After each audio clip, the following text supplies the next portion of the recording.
بسم الله والصلاة والسلام على رسول الله. قال الله تبارك وتعالى في القرآن المجيد: ألم يأني للذين آمنوا أن تخشع قلوبهم لذكر الله وما نزل من الحق ولا يكونوا كالذين أوتوا الكتاب من قبل فطال عليهم الأمد فقست قلوبهم وكثير منهم فاسقون. سامعین محترم، اللہ رب العالمین فرماتے ہیں، کیا وہ لوگ جو ایمان لائے ہیں ابھی تک ان کے لیے وہ وقت نہیں آیا کہ ان کے دل جھک جائیں اللہ کے ذکر کے لیے؟ وما نزل من الحق، اور جو اللہ رب العالمین نے حق نازل کر دیا ہے اس کے لیے جھک جائیں، اور ان لوگوں کی طرح نہ ہو جائیں کہ جن کو ان سے پہلے کتاب دی گئی تو ایک مدت گزرنے کے بعد ان کے دل سخت ہو گئے، اور ان میں سے اکثر جو ہیں وہ گناہ گار ہیں، فاسق ہیں۔ سامعین محترم، اللہ رب العالمین نے کسی بھی عمل کے لیے ہمیشگی کرنے کا حکم دیا ہے، اور رسول اللہ صلی اللہ علیہ وسلم کی تعلیمات سے بھی یہی بات سمجھ آتی ہے کہ کوئی بھی عمل ہو اس کے لیے ہمیشگی ہونی ضروری ہے۔ وَإِن قَلَّ، اگرچہ وہ تھوڑا ہی کیوں نہ ہو۔ انسان وہ 2 رکعتیں نفلی نماز مسلسل پڑھ سکتا ہے تو وہ مسلسل پڑھے، یہ نہ کرے کہ 10 رکعتیں شروع کر دے، 1 ہفتہ 2 ہفتے 3 ہفتے، ایک مدت گزرنے کے بعد اسے مشقت کا احساس ہو، اس پر وہ چیز بھاری گزرے اور وہ اس کو چھوڑ دے۔ یہ اللہ کو پسند نہیں ہے۔ اللہ کو یہ پسند ہے کہ تم 2 رکعتیں پڑھو، لیکن پڑھو اس کو ہمیشہ۔ وَإِن قَلَّ، تھوڑا کر لو لیکن ہمیشگی ہونی چاہیے۔ اللہ رب العالمین فرماتے ہیں، اے ایمان والو، تمہارے دل اللہ کی یاد کے لیے، اللہ کے ذکر کے لیے، اور جو ہم نے قرآن، جو ہم نے حق نازل کیا ہے اس چیز کے لیے جھک جانے چاہیے، اور تم ان لوگوں کی طرح نہ ہو جاؤ کہ تم سے پہلے جن کو کتاب دی گئی، جب ایک آہستہ آہستہ وقت گزرتا گیا ان کے دل سخت ہو گئے، انہوں نے اس کتاب کے مطابق زندگی بسر کرنا چھوڑ دی۔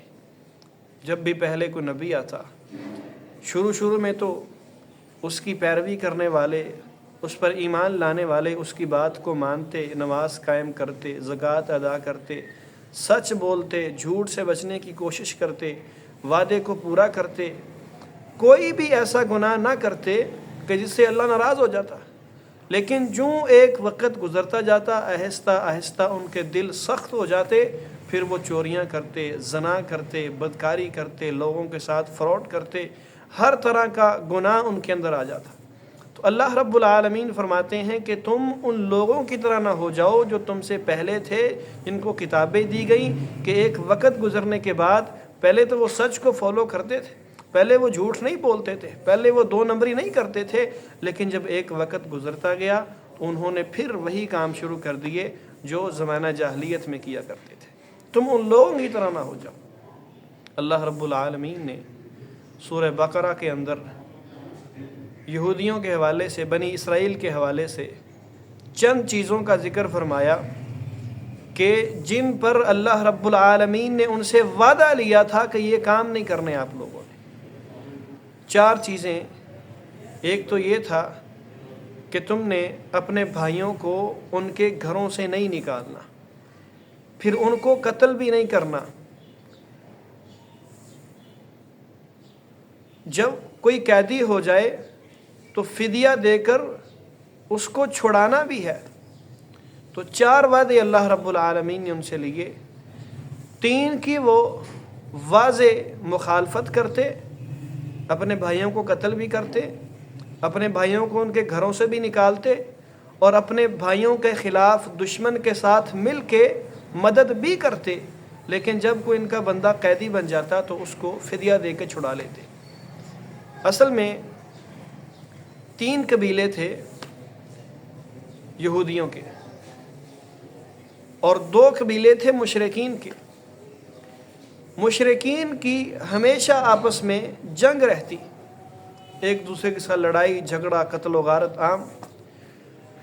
یہ دو مشرکین قبیلے ہیں، اور ایک طرف 3 قبیلے اہل کتاب کے ہیں، یہودیوں کے ہیں، بنی اسرائیل کے ہیں.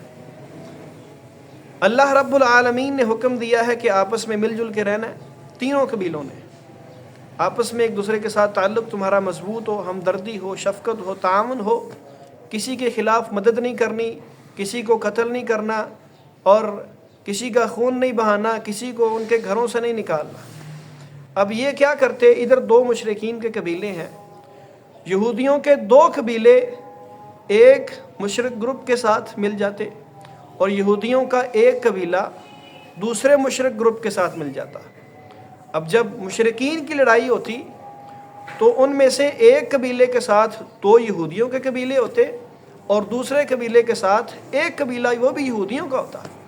اب جب یہ لڑیں گے آپس میں مل کے تو مشرکین کے ساتھ لڑائی کر رہے ہیں، لیکن جب لڑیں گے تو ادھر بھی یہودی ہیں، اس قبیلے کے اندر بھی اور اس کے اندر بھی یہودی ہیں.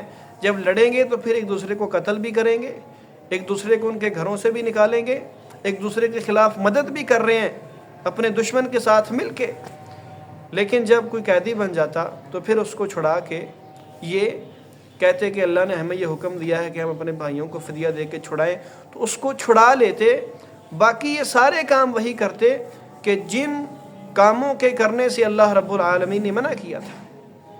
اللہ رب العالمین فرماتے ہیں اس حرکت کی وجہ سے دنیا کے اندر بھی ان کے لیے رسوائی ہے، اور قیامت کے دن بھی ان کے لیے سخت عذاب ہے، کیونکہ یہ کتاب کے بعض حصے کو مان لیتے ہیں اور بعض حصے کو چھوڑ دیتے ہیں. سامعین محترم، اگر ہم غور و فکر کریں تو ہمارے معاشرے میں وہی کام جس سے اللہ رب العالمین نے منع کیا تھا کہ یہودیوں کے نقش قدم پہ نہیں چلنا، تم سے پہلے جن کو کتاب دی گئی ان کی طرح نہ ہو جانا، آج ہم انہی کی طرح ہو چکے ہیں.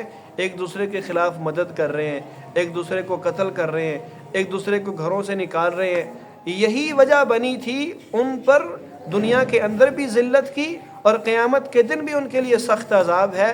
جن چیزوں کی وجہ سے وہ تباہ و برباد ہو گئے، انہی چیزوں کے اندر آج ہم ملوث ہو چکے ہیں. آج ہم سود کھا رہے ہیں، آج ہم بے حیائی کے کاموں میں لگے ہوئے ہیں، آج ہم ایک دوسرے کے قاتل، ایک دوسرے کے ساتھ وہ دشمنیاں، عداوتیں، قدورتیں، حسد، بغض، کینہ ہمارے دلوں میں پیدا ہو چکا ہے. حالانکہ یہ تو یہودیوں کا کام ہے، یہ تو عیسائیوں کا کام ہے، یہ مسلمانوں کا کام نہیں ہے. تو ہمیں چاہیے کہ ہم ایک دوسرے کے ساتھ تعاون کریں، ہمدردی کریں. ایسا نہ ہو کہ ہم بھی، ذلت تو ہمیں دنیا کے اندر مل ہی چکی ہے، آپ دیکھ لیں دنیا کے اندر مسلمان کتنے ذلیل ہو رہے ہیں، اور قیامت کے دن بھی ہمیں رسوائی کا سامنا کرنا پڑے. کہیں ایسا نہ ہو جائے. تو اللہ رب العالمین فرماتے ہیں کہ تم ان لوگوں کی طرح نہ ہو جاؤ کہ جن کو تم سے پہلے کتاب دی گئی، ایک مدت گزرنے کے بعد ان کے دل سخت ہو گئے، ان کو فرق نہیں پڑتا تھا. قرآن کی آیات پڑھی جا رہی ہیں، اللہ کے عذاب سے ڈرایا جا رہا ہے، انہیں کوئی فرق نہیں پڑتا. حتیٰ کہ انہوں نے تو تورات کے اندر، انجیل کے اندر تحریف کر دی، کتاب کو ہی تبدیل کر کے رکھ دیا. تو تمہارے دل ان کی طرح سخت نہ ہو جائیں کہ تمہیں اثر ہی نہ ہو. تو ہمیں اللہ رب العالمین ہدایت دے، ہمیں گناہوں سے بچنے کی توفیق عطا فرمائے، ایک سچا مسلمان بننے کی توفیق عطا فرمائے. السلام